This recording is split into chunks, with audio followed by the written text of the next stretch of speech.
In Latin America, radically different leaders shared India's suspicion of the world economy.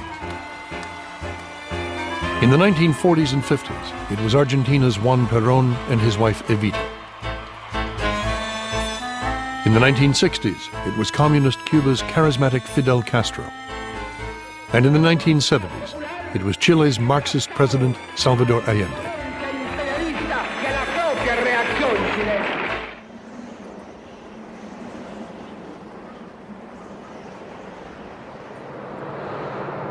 Though rich in raw materials, Latin America seemed doomed to perpetual poverty.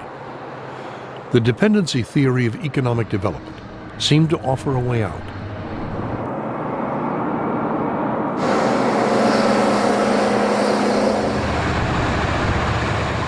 The dependency theory said that if you want to get high economic growth in your country, what you need to do is put up barriers, tariffs, that restrict the flow of imports into the country, develop and build your own domestic industries, and that if you don't do that, you're going to be victimized by world trade. The theory was very attractive. It said you would develop on your own and you would be more self-sufficient. The reality is that you cut yourself off from flows of technology, flows of investment, from flows of know-how, and instead of getting ahead, you were falling back. Because they are not threatened by competition, you create very lazy, non-competitive companies that produce not very good goods at higher prices. It may create jobs here and there, but in the long term, it may create even more poverty.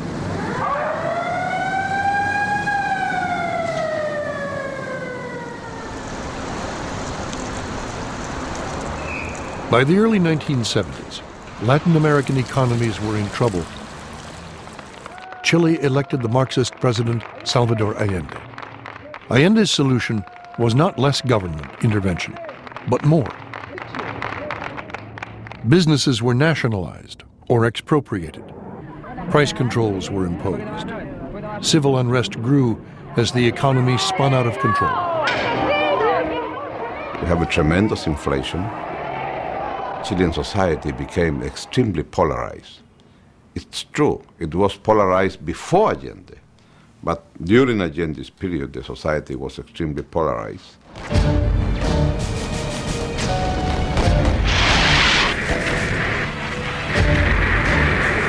It all ended in a military coup.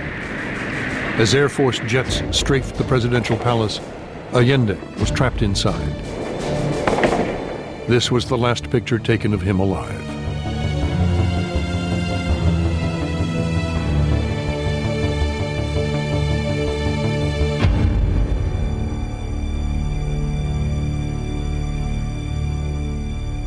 Allende supporters, union leaders, and left-wing students were rounded up in the National Football Stadium.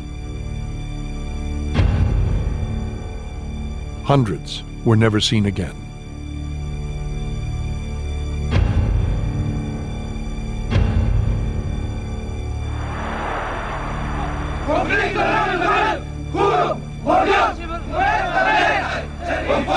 Chile's military junta was led by General Augusto Pinochet. Many middle-class Chileans saw him as a savior.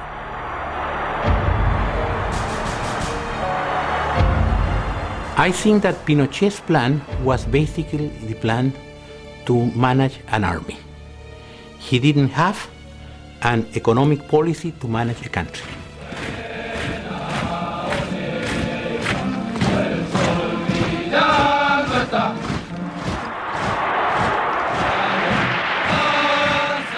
After a year and a half of military government, you still had 20% per month built-in inflation that wouldn't go away until something structurally changed. One of those who plotted the coup went to talk to Pinochet face to face. I told him, "You've been called Chile's savior, but you will go down in history as the man that buried Chile." tomó la decisión inmediatamente. He was very shocked by Yo this, le presentara dentro de las 48 horas and he said, "Okay, you've got 48 hours to come up with a national plan to fix the economy." Este plan de acción se llamó el Plan de Recuperación Económica. The only people who had a serious blueprint of how to get out of this were this group known as the Chicago Boys.